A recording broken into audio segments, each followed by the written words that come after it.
Imagine for a second that you're in a massive corporation and suddenly the IT department is in charge of sales. Mm-hmm. And then an hour later, sales is in charge of IT. Yeah. It would be total chaos, right? In the corporate world, at least. Yeah, absolutely. Well, in the Marine Corps, that's just standard operating procedure. It really is.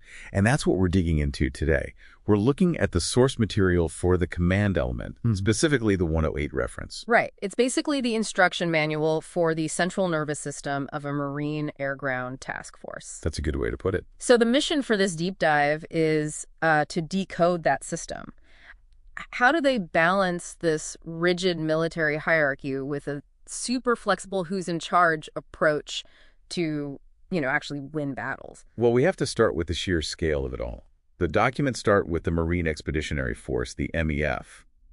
And that's not just some headquarters building, it's a warfighting city. A warfighting city, right. The source says the MEF command element can command up to 5 divisions. We're not talking about a small team here. This is tens of thousands of people. And it notes they can pull in units from other services, other countries even.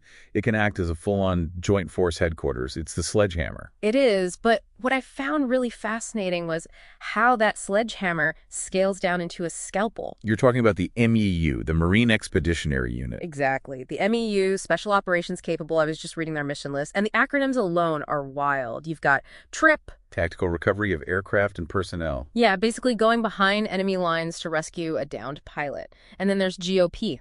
Gas and Oil Platform Operations. Seizing an offshore oil rig? I mean, that is an incredibly specific and high-stakes job. It is. The MEU command element has to be ridiculously flexible. The source talks about them being split-based. What does that mean exactly? It means they can have, say, half their command team on a ship and the other half on a beach somewhere, and it all still works. They have to function seamlessly.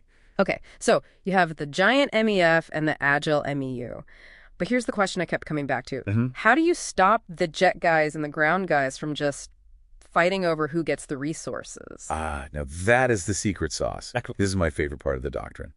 It's the concept of supported versus supporting relationships. So it's not a normal org chart where the boss is always the boss. Not at all.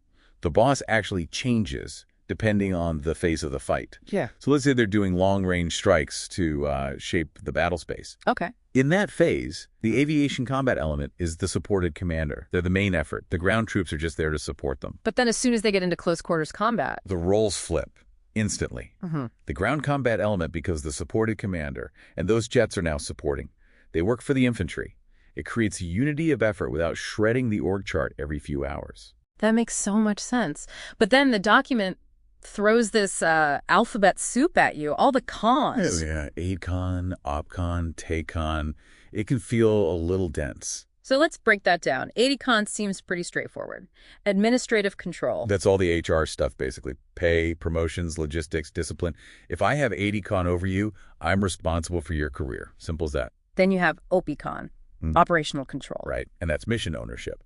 I can organize your forces, tell you what the objective is, I own the what. And the last one is TACON, tactical control. The most limited. It's just local direction. Go left, move to that building. I can't reassign your mission, I just direct your immediate movements. But there was a really important cultural note buried in there about all this, wasn't there? Yes, I'm glad you caught that. The source makes it a point to say that while OPCon and TACON are normal for joint ops working with the Army, say, the Marines don't really like using those terms inside their own organization. They prefer attached or organic. Exactly, because OPCon kind of implies I'm borrowing you, like a rental car. Whereas attached implies you are part of our team now. You're one of us. Yeah. It's all about maintaining that cohesive, single-unit mentality for the mission. It's a fascinating look at how language shapes culture. So to recap, we've gone from the massive scale of the MEF down to the surgical precision of the MEU, and we've decoded this fluid relationship that lets them all work together. It proves that a strong structure doesn't have to mean it's rigid. Which brings us to a final thought for you. This entire system relies on leaders being willing to say, okay, for this phase, I am supporting you.